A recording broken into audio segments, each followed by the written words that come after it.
ସତରଖିଆକୁ ଏ ଛତର ଖାଇର video ବନେଇବାକୁ ମୋର ପସନ୍ଦ ନୁହଁ, କିନ୍ତୁ ମୋ କମେଣ୍ଟରେ ସେ ଆସିକି ଯେଉଁ ଗାଳିଟା କରିଥିଲା ସେଥିପାଇଁ ଏ ଭିଡ଼ିଓଟା ମୁଁ ବନଉଛି। ଆଉ ତା ପଛରେ ମଧ୍ୟ ମୁଁ ସ୍ପାଏ ବି ଲଗାଇ ଦେଇଛି। ପୁରା ଭିଡ଼ିଓ ଲାଇଭ୍ ଭିଡ଼ିଓ ଆପଣ ଦେଖନ୍ତୁ, ତାପରେ କମେଣ୍ଟରେ ହିଁ ମତାମତ ଜଣାଇବେ।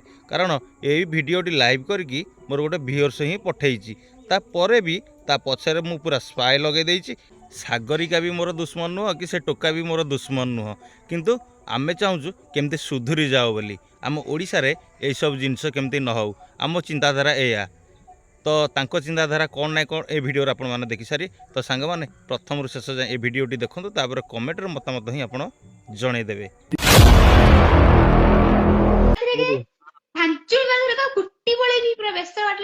ନା ନା ନା ଭିଡିଓ ତ ପକେଇବେ, ସେଥିରେ ତ ଏମିତି ଟେନସନ ନେନି। ନାଇଁ ପକାଅ। ପକେଇବି ବା, ମୁଁ ପୁରା ପକେଇନି ଏପର୍ଯ୍ୟନ୍ତ ଲାଇକ୍ କରୁନ। ନା ହଉ ମୁଁ ଇଏ କରିଦେବି। କଣ କରିଦବା? ନା ଲାଇକ୍ କରୁନ ଫଟୋ, ମୁଁ ସେୟାର କରିଥିଲି, ଥିଲ ବି ଅନଲାଇନରେ, ନା ଦେଖିଲ ନା କିଛି କଲ? କେବଳ ଭାଇ ଲାଇକ୍ କରିନିନ୍ତି।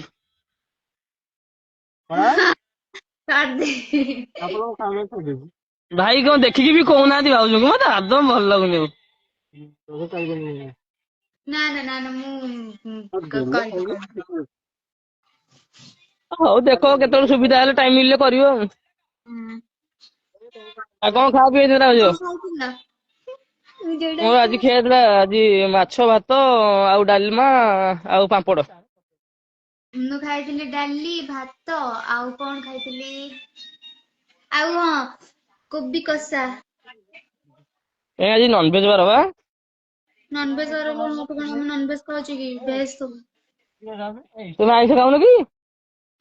ଆମିଷ ତ ମୋର ବହୁତ ଖାଇବାକୁ ଇଚ୍ଛା, କଣ କରିବି, ମୋ ଦେହଟା ଖରାପ। ଦିହ କଣ ହେଇଛି ବା? ବିରିୟାନୀ ଖାଇଥାନ୍ତି। ଆଉ ଖାଇଲେନି କଣ, ଭାଇ ଦେଲେନି କି? ନା, ଗାଁରେ ଥିଲେ ଡେଲି ବିରିୟାନୀ ଖାଇଥାନ୍ତି। ଡେଲି ନୁହଁ, 3 ଦିନ ଥରେ ଖାଇଥାନ୍ତି। ସେ ଦିଅନ୍ତି, ସେ ଦେଇଥାନ୍ତେ। ମତେ ବା ମନା କରୁଛନ୍ତି, ମତେ ଗୋଟେ ବାବା ମନା କରିଛନ୍ତି ଆମିଷ ଖାଇବା ପାଇଁ। ମୁଁ ଟିକେ ଏବେ ଭଲ ନାହିଁ ତ ମୋ ଦେହଟା, ତ ସେଇଥିପାଇଁ ମତେ ମନା କରିଛନ୍ତି ବୋଲି ସେ ଦଉନାହାନ୍ତି। ନହେଲେ କି ସିଏ ଏତେବେଳକୁ ବିରିୟାନୀ କଣ ମତେ କେତେ କଣ ଆଣିକି ଦେଇ ଦେଇଥାନ୍ତେଣି। ପ୍ଲିଜ ଜଏନ କର ଭାଇ, ଏଇନା କରିହେବନି, କାହିଁକି ନା ବହୁତ ପଇସା ଖର୍ଚ୍ଚ ହଉଛି ଲାଇଭରେ ଆଡ କରିବାକୁ। ତ ପ୍ଲିଜ କେହି ଦୟାକରି କୁହନି, କାହିଁକି ନା ମୁଁ ବହୁତ ପଇସା ଖର୍ଚ୍ଚ କରି ଆଇଛି ଲାଇଭ୍। ତୁମେ ବିଶ୍ୱାସ କରିବନି, ମୋ ହାତ ଗୋଟେ ନଖ ଦିଟା ଘୋରି ହେଇଗଲା, ତଥାପି କିନ୍ତୁ ଏଇନା ବହୁତ କଷ୍ଟରେ ଆଡ ହେଇଛି।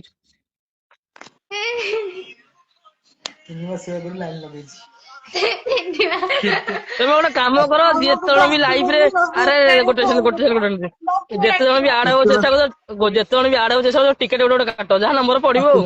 ଲାଇନ ଲଗେଇଛ? ଏଠି ଆହୁରି ପିଲାଙ୍କୁ ଲାଇନ ଲଗେଇନ୍ତି। କଣ ଝାଡା ବସିବାକୁ ପଳେଇଛ ନା କଣ? ନା ଏଠି ଜଙ୍ଗଲରେ କ୍ରିକେଟ ଖେଳିବାକୁ ଯାଇଥିଲୁ, ଆମ କ୍ରିକେଟ ପଡିଆ ନା। ଓହୋ, କ୍ରିକେଟ ପଡିଆ କି? କ୍ରିକେଟ ଖେଳିବାକୁ ଆଇଛୁ, ପିଲା ଆଗୁଆ ଆମର ପଳେଇଛନ୍ତି। ଆଉ କଣ ଭାବୁଛ, କେବେ ଆସିବ ଓଡିଶା?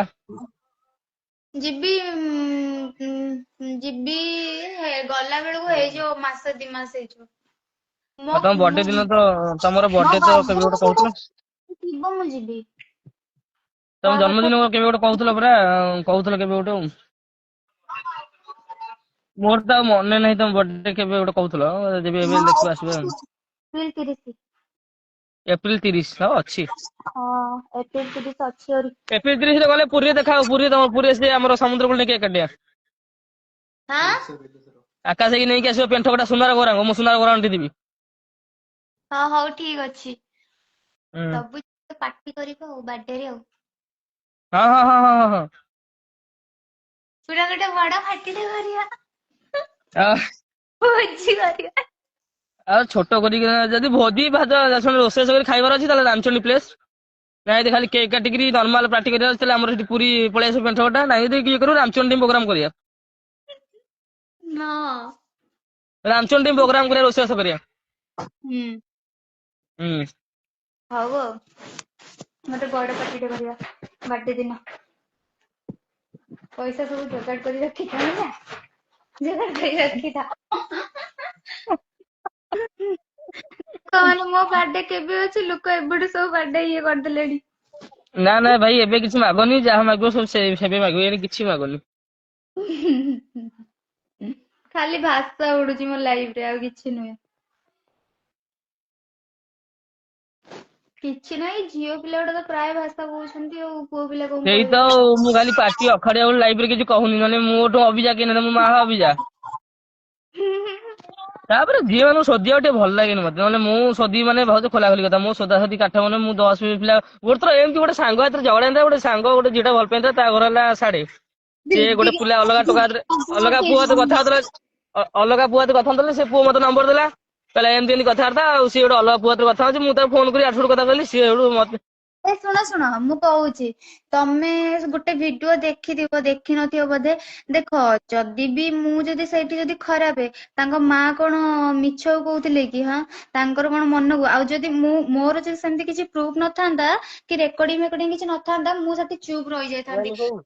ହାତରେ ପ୍ରୁଫ ଧରିକି ମୋ ରେକର୍ଡିଂ ସବୁ ଥାଇକି ଯଦି ମୁଁ ଚୁପ୍ ରହିଯିବି, ସେଟା କଣ ଠିକ କଥା? ଗୋଟେ ପିଲା ମୋ ନାଁରେ ଖରାପ ଭାଷା କହୁଛି, ସେଇଠି ମୁଁ ଚୁପ୍ ପୁଣି ପୁଣି ନ୍ୟୁଜରେ ବାଇଟ ଦେଇଛି, ଆମର ଭିଡିଓ ଗୋଟେ ଏବେ ପକେଇଥିଲା, ନେକ୍ସଟ କଣ ସେଇଟା ଏଆଇ ରେ ଏଡିଟିଂ ହେଇଛି।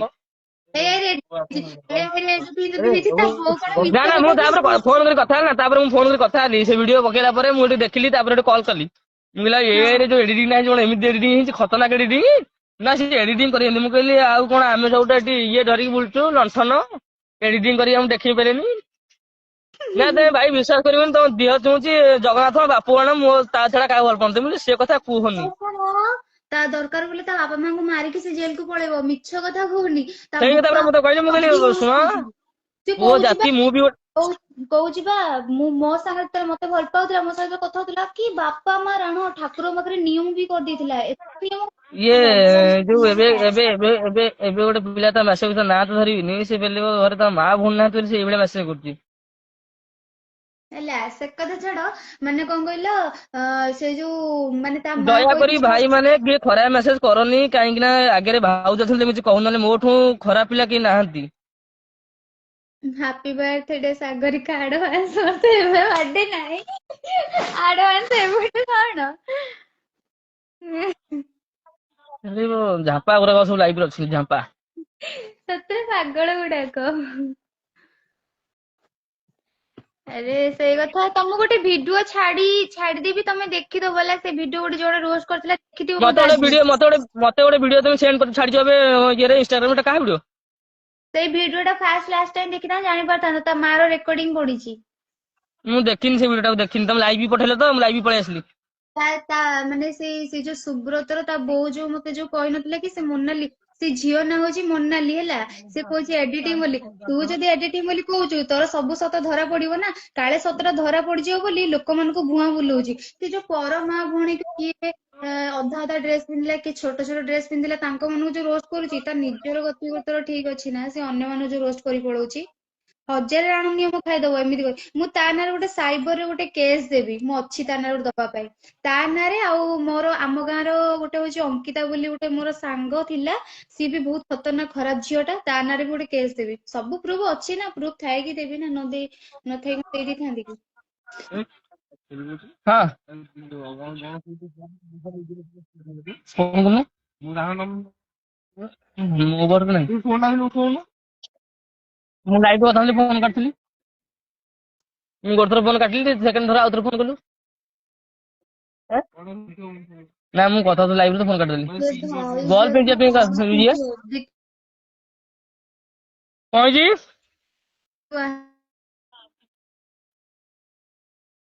ନେଟୱାର୍କ ସ୍ଲୋ ହେଲା ଆଉ। ଥ୍ୟାଙ୍କ ୟୁ ଦିଦି। କାହିଁକି କଣ କହିଲା ନା କଣ? ନାନୀ ଖାଲି ହାପି ବାର୍ଥଡେ ଜଣଉଛନ୍ତି, ମୁଁ କହୁଛି ନା ଥରେ ଆରେ ଯଦି କହୁନି ମୋର ବାର୍ଥଡେ ଆଡଭାନ୍ସ ନାହିଁ, ବାର୍ଥଡେ ବୋଲି ଏପଟେ ହାପି ବାର୍ଥଡେ କହିବେ। ଆରେ ବର୍ଥଡେ ଏଇନେ ହେଇନି, ଆଗକୁ ହବ। ମୋର ଶୁଣ ଶୁଣ, ଏ ବର୍ଷ ମାନେ ମୋର ପଳେଇଛି, ମୋ ବାର୍ଥଡେ ବିଷୟରେ ଲୋକମାନେ ମୋ ଭାଇ ତମର ବାର୍ଥଡେ ନେଟ୍ ବସିଥିଲେ ନେଟ୍ ବି ପାଉନି, ଲୋକମାନେ ଖାଲି କହୁଛନ୍ତି ତମର ନେଟ୍ ପାଉନି ବା। ନେଟ୍ ପାଉନି? ନା ଖାଲି ଘୁରୁଛି, ତମେ ଭଏସ କଟୁଛି ତମର।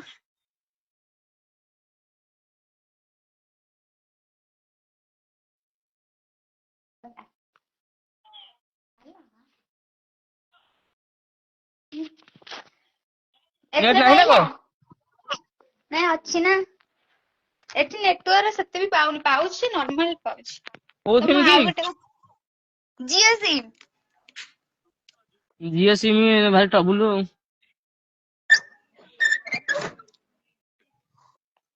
ହ୍ୟାଲୋ। ଭାଇ ଆସିଲେ ଆଉ ଭାଉଜ କଣ କୁହ? ହଁ ମୁଁ ଆଉ ଗୋଟେ କଥା କହିଥାନ୍ତି ଯେ କହିଲୁ ଶୁଣ ଶୁଣ ଶୁଣ, ମୁଁ ଯେତେବେଳେ ସୁବ୍ରତକୁ ଭଲ ପାଉନଥିଲି, ନୂଆ ନୂଆ ଥିଲା, ନୂଆ happy birthday Sagarika advance thank you. ମାନେ ମୁଁ ଯେତେବେଳେ ଆମ ଝିଆଡି ଆସିବ। ମୁଁ କହୁଛି ଶୁଣ, ଯେତେବେଳେ ନୂଆ ନୂଆ ସୁବ୍ରତକୁ ଭଲ ପାଉଥିଲି, ବିଶ୍ୱାସ କର ସେ ଆସିଲା ମାନେ ଗୋଟେ ପ୍ୟାଣ୍ଟ ପିନ୍ଧିବ ଯେ ପୁରା ପ୍ୟାଣ୍ଟରେ ଆଣ୍ଠିଏ ମଇଳା, ଗୋଟେ ଡ୍ରେସ ଟେ ପିନ୍ଧିବ ସେ ଡ୍ରେସରେ ପ୍ରବଳ ମଇଳା, ସେ ପ୍ୟାଣ୍ଟ ଖସି ଯାଉଥିବ, ସେ ପ୍ୟାଣ୍ଟରେ ଯୋଉ ଅଣ୍ଟା ଦଉଡି ଜାଣିଥିବ ତ, ଯୋଉ ଆକାଶୀ କଲରର ଦଉଡି, ଯୋଉ ଜାଲି ନା ନା ସିଏ ପରିବା ବେପାର କରୁଛି ନା, ତାର ନିହାତି ସେଠି ମହିଳା ହଉଥିବ। ଶୁଣ ଶୁଣ, ସେ ଦଉଡି ଯୋଉ ଅଣ୍ଟାରେ ପୁରା ଭିଡିକି ବାନ୍ଧିକି ଘଣ୍ଟି ପକେଇକି ଆସିଥିବ, ଆଉ ଚପଲ ଯେ ବାଟା ଚପଲ, ବୁଝିଲ ମାନେ ବାଟା ଚପଲ। ନା ସିଏ କଣ ହେଇଛି କହିଲ, ବାଥରୁମ ଯାଇଥିଲା ବୋଧେ ଭୁଲି ଯାଇଛି, ସେ ବାଟେ ପଳେଇ ଯାଇଛି ଆଉ ଯାଇନି ଘରକୁ ଆଉ। ବାଟା ଚପଲ ହେଲା, ବାଟା ଚପଲ, ତାପରେ କଣ କହିଲ ମାନେ ମାନେ ଆଉ ଥରଟେ ମାନେ ତା ଚପଲ ଟା ମାନେ ତା ବୋଉର ଚପଲ ଟା ପିନ୍ଧିକି ଆସିଥିଲା, ଚପଲ ଛିଡି ଯାଇଥିଲା, ଛିଡି ଗଲା ପରେ ତାକୁ କଣ କରିଥିଲା, ଗଣ୍ଠି କରିକି ବାନ୍ଧି ଦେଇକି ଆସିଲା, ଜାଣିଛ ନା? ଲାଇଭରେ କଥା ହଉଛି, ତମ ଯିଏ ରହିଛି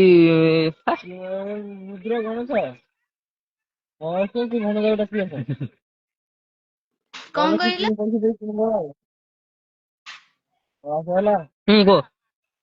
ହଁ ଯୋଉ ସିଏ ଦେଖ, ଆମେ ସବୁ କହିବାକୁ ଗଲେ କଣ, ଦେଖ ସିଏ ଆସିଲା ବେଳେ ଏଇ ରୂପରେ ଆସେ, ସିଏ ଯୋଉ କହୁଛି ମୁଁ ଦିନକୁ କହୁଛି ମୁଁ ଦିନକୁ 10,000 ଇନକମ କରୁଛି, ଯେ 10,000 ଇନକମ କରୁଥିଲା କଣ ଭିକାରୀ ଭଳିଆ ଆସୁଥିଲା? ମାନେ ମାନେ ଗୋଟେ ଚପଲ ପିନ୍ଧିବ ଯେ, ବିଶ୍ୱାସ କର ସେ ଚପଲ ଛିଡା ଛିଡା ଚପଲ, ସେ ଚପଲର ଗୋଟେ ଅବସ୍ଥା ନଥିବ, ଟୋଟାଲି ଅବସ୍ଥା ନାହିଁ ସେଥିରେ। ଥରେ ତା ବୋଉର ଚପଲ ପିନ୍ଧିକି ପଳେଇ ଆସିଥିଲା, ସେ ହସୁଥିଲେ କୁହନି, ତା ବୋଉର ଚପଲ ଥରେ ପିନ୍ଧିକି ପଳେଇ ଆସିଥିଲା ହେଲା।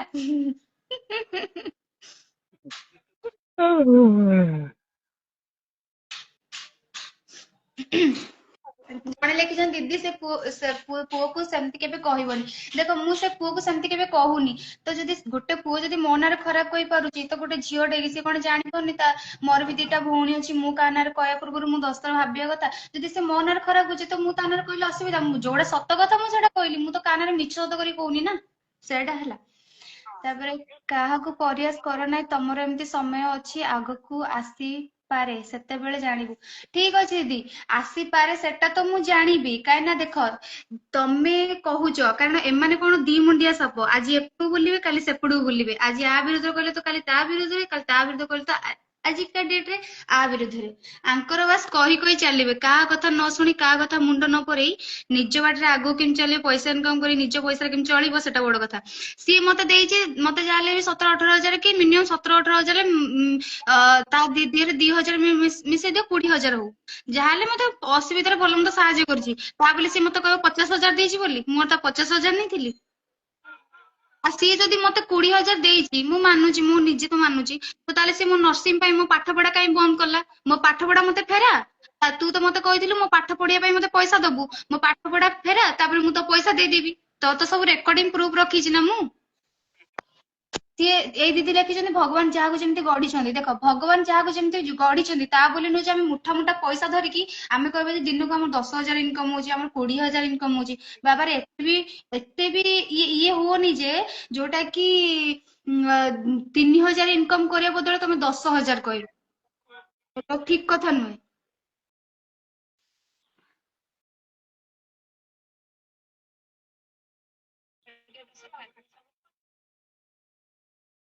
ଆଉ କୁହ କଣ କରୁଛ? ନା ମୁଁ ଶୁଣୁଥିଲି ତମେ କଥା ହଉଥିଲ ତ, କିଏ ମେସେଜ କରିଥିଲା, ସେଥିପାଇଁ କିଏ ଗୋଟେ କଣ କହିଲା ତ, ସେଥିପାଇଁ ମେସେଜ ଦେଖୁଥିଲି। ହଁ ସେ ମେସେଜ ପଢିକି ଶୁଣୁଥିଲ ତ, ମୁଁ ସେଇଆକୁ ଶୁଣୁଥିଲି ତମ କଥା ଗୁରାକ। ମୁଁ ତ ଶୁଣୁଥିଲ, ଦେଖ ମୁଁ ତମ କହୁଛି ମୋ ଲାଇଫରେ ନା ମୁଁ କୋଉ ପୁଅ ଚକରେ ନଥିଲି ହେଲା ଥିଲି ଥରେ ବ୍ରେକଅପ୍ ହେଇଥିଲା। ସାଗରିକା ମ୍ୟାଡାମ ମୁଁ ପ୍ରମିସ କରୁଛି ତମେ ଯାହା କହିବ ମୁଁ ସବୁ କରିବି ପ୍ଲିଜ ଫଲୋ ବ୍ୟାକ୍ କର ପ୍ଲିଜ ପ୍ଲିଜ। ହଉ ଠିକ ଅଛି ଫଲୋ ବ୍ୟାକ୍ ଦେଇଦେବି। ମାନେ କଣ କହିଲ ମୋ ଲାଇଫରେ ମୁଁ ବହୁତ ଭଲରେ ଥିଲି ହେଲା। ମାନେ ମୁଁ କେତେବେଳେ ସାୟା ପିନ୍ଧିକି ତ ଭିଡିଓ କରୁଥିଲି କେତେବେଳେ ବ୍ଲାଉଜ ପିନ୍ଧିକି ଭିଡିଓ କରୁଥିଲି କେତେବେଳେ କଣ ପିନ୍ଧିକି ମାନେ ଛୋଟ ଛୋଟ ହଟ୍ ପ୍ୟାଣ୍ଟ ପିନ୍ଧିକି ଭିଡିଓ ଇଏ କରୁଥିଲି। ଆମ ନାଁରେ ଗୋଟେ ଭିଡିଓ କରିଦେଇଛ। ଶୁଣ ମୋ ହିସାବରେ ନା ମୋ ହିସାବରେ ଭିଡିଓ କଣ୍ଟେଣ୍ଟ ନେଇକି ମୁଁ ଠିକ କରୁଥିଲି। ଯେତେବେଳେ ଯୋଉ ଆସିଲାନି କି ଯୋଉ ଯେତେବେଳେ ସୁବ୍ରତ ମୋ ଲାଇଫ କୁ ଆସିଲା ନା ମୁଁ ଭିଡିଓ ବି ବନେଇବା ବନ୍ଦ କରିଦେଲି। ତାପରେ ମତେ କହିଲା ତା ସାଙ୍ଗରେ ଭିଡିଓ କରିବୁନୁ ଆ ସାଙ୍ଗରେ ଭିଡିଓ। ତ ସାଙ୍ଗମାନେ ସାଗରିକା ପଛରେ ମୁଁ ଗୋଟେ ସ୍ପାଏ ଲଗେଇ ଦେଇଛି ତାର ଟୋଟାଲ ଅପଡେଟ୍ ମୁଁ ଆପଣଙ୍କୁ ଦେଇପାରିବି। କିନ୍ତୁ এই ভিডিওটি ভাল লাগলে লাইক কমেন্ট শেয়ার সবসক্রাইব করে জমার ভুলবেনি। নেক্সট ভিডিওরে তার পুরা পর্দা ফাঁস মু হি করিবি। তো রহিলি জয় জগন্নাথ নমস্কার বাই বাই।